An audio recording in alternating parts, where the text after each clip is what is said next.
What's going on, everybody? Welcome back. Thank you for watching. Today we are finally going to do a video I've been putting off for a while. If you watch the video, I'm sure you assumed that this was inevitably going to happen sooner or later. And yes, today we are finally going to test the 30-06 versus a human neck. Now, the elephant in the room is obviously this is what happened to Charlie Kirk. Right after the tragedy, I made a couple of videos on it, and I told you guys it was too recent. I didn't want to use ballistic dummies or nothing like that. So we shot pork shoulders, meat and bone, and every target that we shot, the result was exactly what most of us expected. The 30-06 just annihilated everything because it is a very powerful round. Well, a lot of time has passed since this event. I would say the water has gotten even muddier. The narratives are all over the place, and at this point, it seems like almost nobody is believing the official story. So today we are finally going to do probably the one and only test that's really going to prove this one way or another, and we are going to use a ballistic dummy lab human bust. Now, if you're not familiar with the human bust, it is the head, neck, shoulders. The only reason that I've decided to do this particular test is because in the necks of these ballistic dummies, there is no fluid or nothing that is even going to remotely resemble a realistic gunshot. But it does have exactly everything we need to do this test accurately. Tissue or ballistics gel, and then it has the neck bone and the vertebrae. That is allegedly what stopped this bullet. And if you look at it from the back, you can see how anatomically correct these ballistic dummies really are. It's got like all of the vertebrae even, separated. And in previous videos, I've pointed out that the bones on these dummies are very realistic. So I want to try to separate the Charlie Kirk thing from this video, but still do the test. I mean, obviously the entire premise of this video is that shot, but I feel like this is by far the most scientific way that we could test this shot. Plus, we've done like JFK recreations with these, and that was far worse, let's be honest. So it's just science, ballistics gel. Can a human neck actually stop a 30-06? So the official story on what happened that day is someone fired a 30-06 from a rooftop 142 yards away. It hit the neck, penetrated to the vertebrae, curved down, and I think it made it to like the C6 or C7 before it eventually came to a stop. And that's where the doctor recovered the bullet from. There was no exit wound. And that is why everyone is freaking out, and basically the entire world is no longer buying this official narrative, because the 30-06, which we have here, is a very powerful rifle round, which is not known for stopping in targets like that. A few inches of flesh, a thick bone, most of the time you're gonna have an exit hole. Now, after reading all the comments and stuff online, I think I might be one of the only people left on the entire planet that does not have a hard opinion on this either way. Obviously, I don't think it's the likely result, but I also don't think it's impossible. I really don't. I have shot so many targets with so many different rifles. I've seen some of the weirdest stuff you can imagine. And bullets, especially rifle rounds, are extremely unpredictable. They flip in targets, they curve, exit in opposite directions. You just never know what a rifle round is gonna do. So I think it's a very, very low percentage chance of having something like this happen, but I honestly don't think it's impossible. Now, I think everyone lost trust when they first came out and said it stopped in the neck. They made it sound like it just stopped in 2 inches of flesh, which obviously would be impossible. Then it came out, it did penetrate to the spine, hit bone, curved down, and actually traveled quite a bit further before it eventually came to a stop. And that is how rifle rounds often perform. You can look up stories of people getting shot in the thigh, and it comes out by their foot. They do tend to like ride along bones and do weird stuff like that. We also don't know exactly what kind of round was used. So if it was a lightweight hollow point, that's gonna dramatically increase your chances of the bullet stopping in the target, whereas a heavy full metal jacket is more likely gonna over-penetrate. So we just don't know any of those details. That being said, I completely understand why people are skeptical. I'm skeptical, I'm just not in the camp that thinks it's 100% impossible. I've seen rifle rounds do weird things. So we're gonna test this today, 30-06 versus ballistic dummy neck. I'm kind of hoping that we'll get an interesting result and maybe put it into perspective that, not all rifle shots are created equal. I'm not optimistic. I have a feeling what's gonna happen is exactly what we all think is gonna happen. And it's just gonna kind of prove, the people that don't believe the story right, which I'm fine with. I have no skin in the game either way. Again, I'm also very skeptical. I don't trust anybody, especially when it comes to these mainstream narratives. But we do gun science here, so we're gonna test it, and maybe we'll get this bullet to stop in the neck. Who knows? That would be crazy. All right, guys, we have a couple different rounds we could use for this test. There is like 1,000 30-06s out there, and that's one reason why I wasn't ready to just jump in doubting the story right away, because we don't even know what kind of ammo was used. It could literally be anything. So the first one we have is the 180 grain full metal jacket ball round. This is one of the most common 30-06s out there, this and the 150 grain. If you go to a gun shop and just ask for 30-06 ammo, this is probably what they'll give you. If I had to guess, I would honestly say he probably used something like this, just because it is the most common round out there. The second one that we have is a lot more interesting. This is the 150 grain Hornady ballistic tip. I actually bought this one specifically for this test, just to give us the highest chance of something stopping in the target. I'd be surprised if he used something like this, but I guess you never really know. So the general rule of thumb with rifle rounds is the heavier the bullet, the more it's going to penetrate. Lighter weight rounds penetrate less, and the full metal jacket ball round should also penetrate more than a hollow point or a ballistic tip or something like that. Obviously, those are not concrete rules. There are exceptions. I do think the ball round might be more likely to like yaw and tumble and, you know, dip down in a weird direction. But we've shot nothing but these ball rounds in the past 2 videos that we've done on this caliber. So we're gonna change it up and we'll try the 150 grain Hornady. I have a feeling we're not gonna get more than 1 shot at this. So hopefully we get an interesting result. Okay, this is how we're gonna set this one up. I have our ballistic dummy bust on a table in the front. I do have it slightly angled so we can hit the target that we're aiming for. Behind it, I have 3 5-gallon water jugs, just in case the bullet over penetrates. Maybe we'll get lucky and actually capture it. And then what I'm gonna do is pull my truck back here and try to use the roof to get a slight downward angle on the target, just like it was in real life. Unfortunately for this video, I'm not gonna be able to take the shot at 140 yards. I got too many cameras to operate. I did do that in our first video though. If you want to see it, I'll link it right here. I just wanted to show you how easy it was and how close that actually is. With this caliber, trust me, it's a chip shot. There's gonna be almost no difference between 30 or 40 and 140. It's a 1,000-yard gun. So we might be gaining a few feet per second, but ultimately the result will be very similar. All right, guys, we are in the bed of my truck. I apologize if the camera's a little shaky. I've got our ballistic dummy on the table, probably 40 yards away. I'm gonna use a book bag on the roof of my truck and the bipod on the rifle so we can get a good elevated shooting position and try to hit this thing at a downward angle. We got our 150 grain bullet. I'll be shocked if this is actually what was used. Obviously, we don't know. What I do know is in our last video, a 30-06 ball round blew through 20 pounds of meat and 2 beef femur bones. So those are not easy to stop. I'm hoping this one will give us a slightly different result.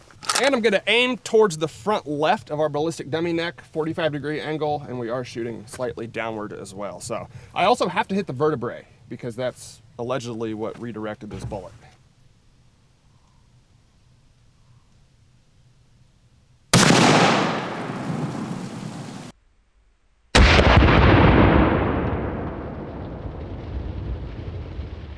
Well, we definitely penetrated our water jugs, and I don't think this is gonna help to stop the conspiracy theories.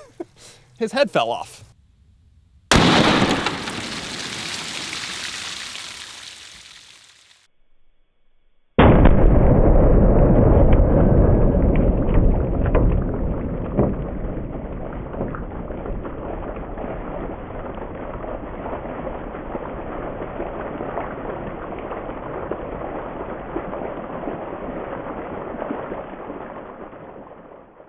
All right, guys, I figured this is probably what would happen. I was trying to remain optimistic, but that right there is why people are skeptical on the official story.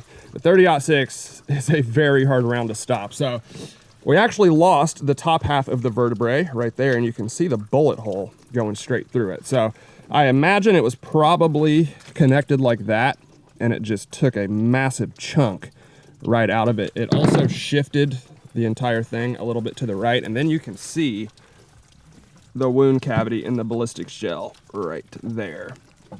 I'm looking for fragments. I don't see much. Actually, there is some, yeah. So right there, I don't know if you guys can see, there are a few bullet fragments in there.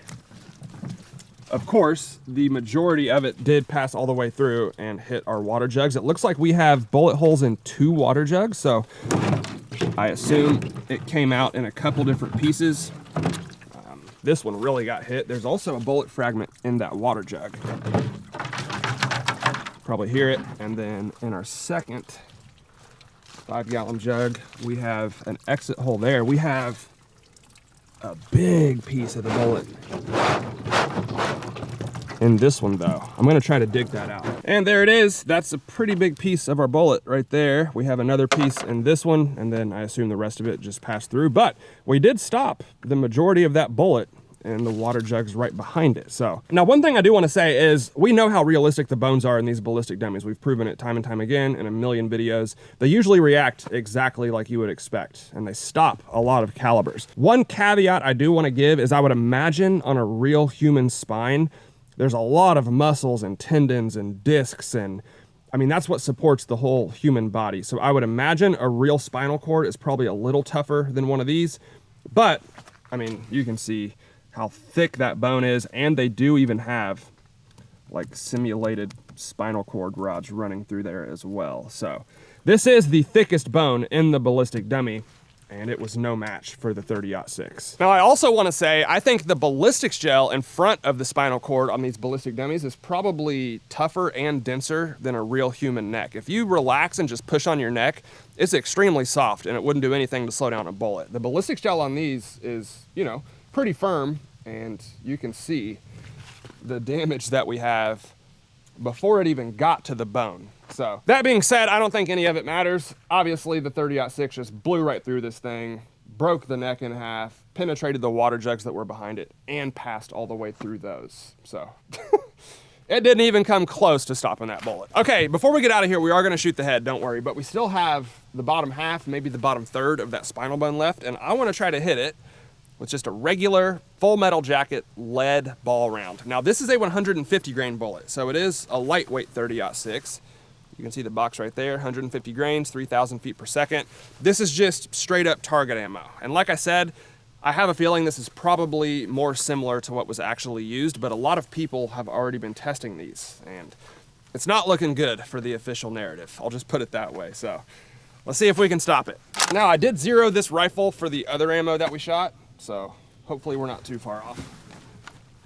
They're the same bullet weight. We should be able to hit it.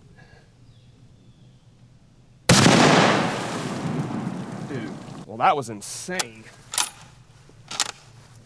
I don't even know if it hit the bone, to be honest with you. Yeah, the point of impact was a little bit higher on that one, so we didn't even hit the bone. We'll try it one more time.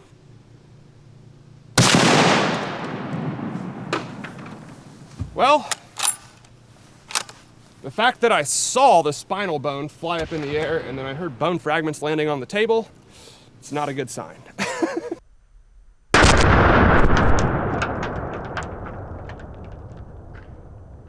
And there's the entrance hole from our full metal jacket 30-06. That's actually really cool.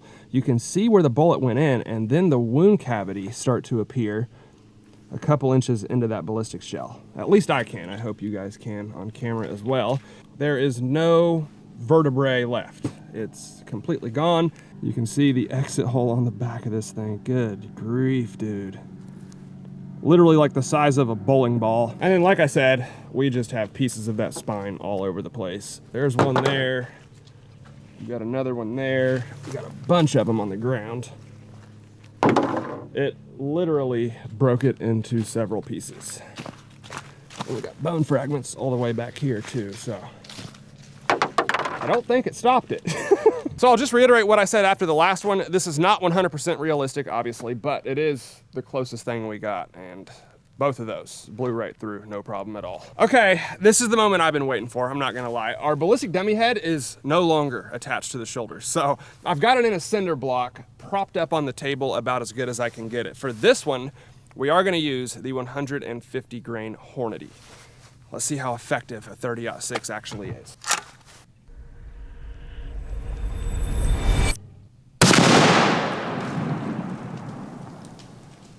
Wow.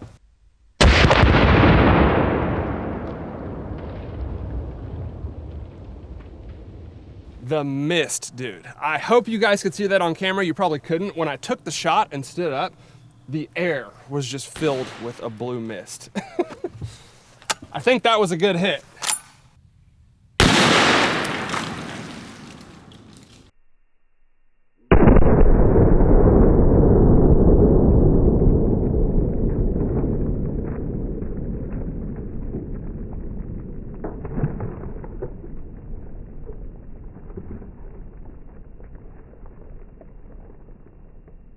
All right, we got bone fragments all over the ground. The table is completely painted blue. That should tell you all you need to know. Actually, I don't know if you can see it, but the ground is painted blue. So that was a pretty dramatic result. If we go over here, the brain got yeeted onto the ground, and our ballistic dummy head is literally a canoe. You can see the entrance hole right there. I'm not gonna touch it because it'll stain my gloves, but yeah, you could hop in there and float down a river. All right, guys, there you go. I hope y'all enjoyed it. I think I've said pretty much everything I need to say in this one. I will reiterate what I said earlier. I fully agree. A 30-06 stopping in the body, especially the neck, is extremely unlikely, but I still don't think it's impossible. We don't even know what kind of bullet was used yet, so it's hard to say for sure that they're lying about that. I would give it like less than a 1% chance. Very unlikely, but that doesn't mean it's impossible. And just to be clear, I'm not saying that they're not lying or there aren't inconsistencies in this story. There clearly are, but as far as the caliber debate itself, I don't think it's completely impossible. I think it's extremely unlikely. I'll go ahead and quickly tell you my thought process on this. You can call me naive, whatever you want to say, but if this was a planned assassination, you know, name a foreign country, government agency, whatever, why would they lie about the caliber? Like, if they planned the entire thing, why not just plant the correct rifle on the patsy that you've chosen and then say that was the caliber that was used? Why claim it was a 30-06 if it wasn't? And I get it, they've done crazier stuff than that in the past, so I'm not putting it past them, but it just seems like an unnecessary thing to add into an already controversial event that's gonna be under scrutiny by everyone. And I'll reiterate, let's say it was a 5.56. That's still an unusual result. Like, I don't think people would believe that either, because 9 times out of 10, a 5.56 is not stopping in the neck either. So I don't know. I could be naive. I just think it was like a freak incident that would only happen 1 in a million times. And for obvious reasons, people are not buying it. I fully get it. I'm not like buying it. I just don't know one way or the other. I'm not saying it's impossible. So that's where I stand on it. Either way, I hope y'all enjoyed the test. I don't think this is gonna help anything, but the results are what they are. I'm just here to show it. So hope y'all enjoyed the video. If you did, let me know down in the comments below. As always, hit the like button for me, guys. I would really appreciate it. Thank you all for watching, and I'll see you next time.